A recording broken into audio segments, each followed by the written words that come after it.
Olá, eu tenho recebido alguns relatos de mães falando da grande ansiedade que algumas crianças estão desenvolvendo nesse período de isolamento social que nós estamos passando naturalmente. Está sendo difícil para todo mundo, está sendo difícil para as crianças também. Eu recebi um relato de uma mãe dizendo que a sua filha está apresentando um comportamento um pouco mais agressivo, um pouco mais choroso, e que dentro de casa, dentro do contexto familiar de isolamento social, ela está se isolando também da família. Ela não quer ficar perto da mãe, não quer ficar perto do pai, não quer ficar perto de ninguém, porque ela acha que essas pessoas vão morrer se ela se aproximar. E ela tem falado de morte, ela tem tido pesadelos, sonhado com morte, falado de morte, e que o tempo inteiro ela fica com medo e arisca e se esquivando dessas relações dentro de casa. E outras crianças estão apresentando comportamentos parecidos, né? Ou comportamentos que são compatíveis com o medo, com uma sensação de confusão, de angústia, de não estar entendendo o que está acontecendo. Então a gente vai falar um pouquinho sobre isso. E para a gente falar sobre isso, a gente vai passar por 3 pontos. O primeiro é o que está causando, de onde é que está vindo a fonte desses comportamentos, tá? Segundo, como estão sendo absorvidos pela criança. O primeiro ponto que a gente vai saber qual é. E o terceiro ponto é o que a gente pode fazer para tentar amenizar essa ansiedade, amenizar esses comportamentos, né? Então vamos lá. Primeiro ponto, nós estamos todos confinados dentro de casa já há alguns dias, né? Tanto as crianças quanto os familiares. As crianças não estão indo para a escola, não estão indo para o shopping, para o parquinho, para lugar nenhum. Estão ficando dentro de casa, junto com a sua família, que também está em isolamento social e é para continuar. É isso aí mesmo. Mas é difícil, né? E, inevitavelmente, essas crianças estão sendo expostas às notícias, porque não se fala de outra coisa, nem na televisão, nem na internet, nem no YouTube, nem no WhatsApp, nos grupos de família de WhatsApp, nem em lugar nenhum. Só se fala de Covid-19. Então, essas crianças estão sendo bombardeadas de informações, assim como todos nós que estamos em casa. A questão é, vamos para o segundo ponto, como é que a criança absorve esse excesso de informação? Se você acompanha já o nosso trabalho, é possível que você já tenha me ouvido falar algumas vezes que a criança até uns 5, 6 anos de idade, ela vive o que a gente chama de uma fase egocêntrica. O que é esse egocentrismo? Não é no senso popular, como a gente ouve dizer, de fulano é egocêntrico, só pensa no umbigo dele. Não é nesse sentido, mas vai um pouquinho por aí também. Na verdade, o que a gente está querendo dizer é que a criança ela não percebe nessa idade que existe um mundo que funciona além dela, apesar dela, né? Então a criança ela não tem, por exemplo, a capacidade ainda cognitiva, não consegue dimensionar que lá do outro lado do país existem famílias vivendo os mesmos dramas que ela, que a gente, vivendo histórias, expectativas, romance, casamento, sequestro, assalto, medos, doenças, que existem famílias lá do outro lado do mundo vivendo essas histórias e que a gente absolutamente não sabe da existência dessas pessoas. Isso a criança não consegue entender. Na cabeça dessa criança egocêntrica, tudo que existe no mundo está diretamente relacionado a ela, tá? Ela só consegue pensar o mundo a partir dela. Então, tudo que chega para os ouvidinhos dela, inevitavelmente tem alguma relação com ela. Então, todas essas notícias que estão sendo ouvidas por ela, mas que não estão sendo explicadas por ninguém diretamente para ela, numa linguagem que ela entenda, essas informações estão chegando e essa criança está tentando interpretar o tempo todo pensando: o que será que eu tenho a ver com isso? O que será que eu fiz para causar tudo isso? Por que a minha família está isolada? Por que tem pessoas morrendo? Por que eu não posso visitar os meus avós, senão eles vão ficar doentes? Eu vou ter, então, contaminado eles? Eu vou matar eles? Que vírus é esse? Por que esse vírus pegou a minha família? Por que esse vírus pegou a minha cidade? Então, tudo que essa criança parar para pensar tem a ver com ela. A gente vai ver aqui agora na tela o que a gente chama de brainstorm, não sei se você já ouviu falar. É um conceito que, traduzido, a gente chama de tempestade de ideias. é muito usado em algumas dinâmicas, mas nesse contexto eu trouxe ele porque para fazer um paralelo de que na cabecinha das crianças está acontecendo um brainstorm, uma tempestade de ideias.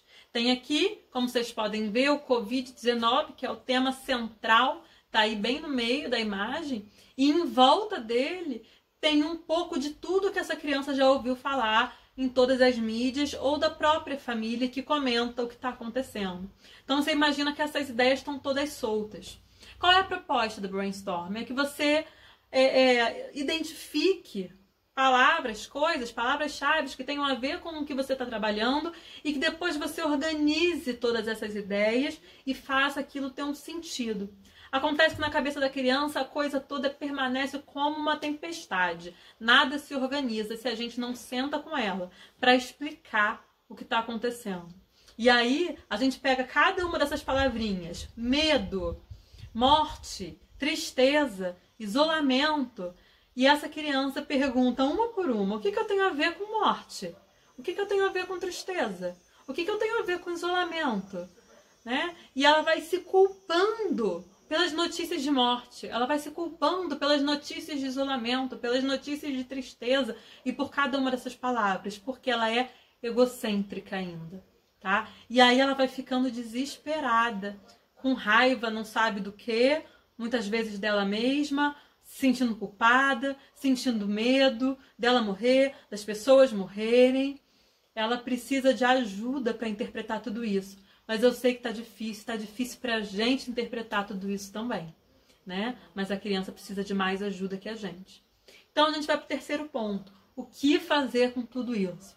Nesse momento, além do Covid, a gente precisa lidar com todas as emoções que estão surgindo de estar isolado, de estar com saudade da escola, com saudade da família, com saudade do sorvete do shopping, do parquinho, da praça. Essa criança está com um boom de emoções, confinada dentro de casa, fora da rotina dela e precisando de alguém que ajude ela a organizar tudo isso. Então a gente precisa falar das emoções. A gente precisa aprender a falar das emoções com as crianças. Muita gente ainda tem a mania de tentar proteger as crianças das emoções negativas, ou a mania de achar que as crianças não entendem esses assuntos. E é muito pelo contrário. Elas não sabem o que fazer com o que elas estão sentindo, mas elas sentem todos os sentimentos, tá? Elas não sabem exatamente o que fazer com essas palavras todas que ela ouviu, mas se você explicar, ela entende. E se você não explicar, ela interpreta do jeito dela, o que muitas vezes traz problemas pra gente, tá? Problemas para essa criança. Então eu queria deixar algumas dicas com vocês, se vocês tiverem condição de acessar pela internet ou de repente de pedir para entregar na sua casa alguns materiais. Se você não tiver condição de adquirir esses materiais que eu vou sugerir, que não são meus, eu estou fazendo propaganda porque eu gosto muito e eu costumo usar, tá? Mas se você não tiver condição, a gente consegue adaptar isso, pegar um papel, brincar com essa criança, tá bom? Então a primeira dica para a gente falar das emoções é esse livro aqui, ó, bem maravilhoso. Ele chama Emocionário. É um dicionário das emoções. Eu gosto muito dele, vocês acham ele bem fácil para comprar pela internet, não é caro, tá? E ele tem aqui, ó, deixa eu botar para vocês verem, um catálogo de emoções, tá? Normalmente, como é que eu gosto de fazer com as crianças no consultório? Eu peço para elas escolherem, de todo esse catálogo, uma emoção que elas conheçam e uma que elas não conheçam. Depois que elas escolhem, a gente vai lá na emoção que ela escolheu e dá uma lida para entender o que é essa emoção, o que se sente quando você está com ela, né? E aí a gente fala sobre essa emoção. Eu peço para a criança me dar exemplos de que situações ela viveu, que ela sentiu essa emoção. Então, se ela escolheu medo, que situações da sua vida que você sentiu medo? E aí a criança vai falar, você vai falar também. Normalmente eu começo falando para dar exemplo para a criança. Então, eu sinto medo quando tem um bicho grande solto. Ou eu sinto medo quando tem alguém doente que eu gosto muito. Eu sinto medo. E aí você vai dando exemplos, de preferência tentando contextualizar com esse cenário que a gente está vivendo, né? E a emoção que a criança não conhece, a gente explica para ela o que é. E aí você pergunta, será que você já sentiu isso, mesmo sem saber do que se trata? E olha, elas surpreendem a gente com as respostas e surpreendem muito. Elas só precisam das palavras que elas ainda não têm no vocabulário delas. Mas elas entendem tudo e dão banho na gente. Então, se você não tem condição de adquirir esse livro agora, ou de esperar chegar na sua casa, pega uma folha, brinca com a criança, vamos tentar lembrar os sentimentos que a gente sentiu essa semana, que a gente sentiu hoje. Ou então, filha, eu vou escolher um sentimento e você escolhe outro. E aí vamos falar sobre isso. Senta com a família, cada um fala o que sentiu. Vamos ver, vamos ajudar a criança a perceber que não é só ela que está sentindo, não é só ela que está confusa. Tá todo mundo sentindo tudo isso. E que tá tudo bem. A gente vai junto, seguindo. Tá? Essa é uma opção. Eu vou deixar aqui por escrito mais algumas opções de atividades para vocês. Espero que gostem, que ajudem e fiquem à vontade para me perguntar coisas, para pedir mais sugestões, para compartilhar comigo os casos que vocês estão vivendo na casa de vocês e a gente vai tentando pensar junto, construir junto nessa fase tão difícil que a gente precisa realmente caminhar juntos, tá bom? Então, um beijo, até mais.